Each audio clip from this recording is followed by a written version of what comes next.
Hi friends, welcome to our channel. ఈరోజు మన డిఎస్సిలో 10వ షార్ట్ నెట్ క్వశ్చన్ ఆన్సర్ చూద్దాం. ఎడ్యుకేషనల్ కన్సల్టెంట్స్ ఆఫ్ ఇండియా యొక్క ప్రధాన కార్యాలయం ఎక్కడ ఉందంటే ఆన్సర్ ఆప్షన్ డి, న్యూఢిల్లీలో కలదు.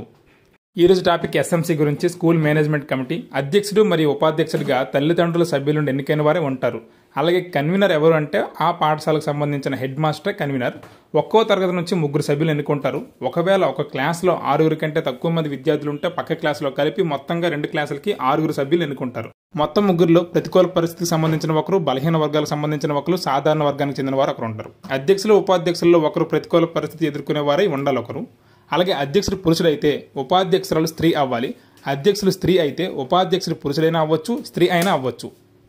ఎస్ఎంసీ ఎన్నిక ప్రజాస్వామికంగా చట్టబద్ధంగా జరగాలి. పాఠశాల విద్యా ప్రణాళిక, అభివృద్ధి ప్రణాళిక యొక్క సక్రమ అమలు బాధ్యత ఎస్ఎంసీలదే. అలాగే ఈ రోజు క్వశ్చన్, ఒకసారి పాఠశాల ఎన్నికైన ఎస్ఎంసీ కమిటీ ఎన్ని సంవత్సరాల పాటు పనిచేస్తుంది? ఆన్సర్ కామెంట్ చేయండి. Thank you.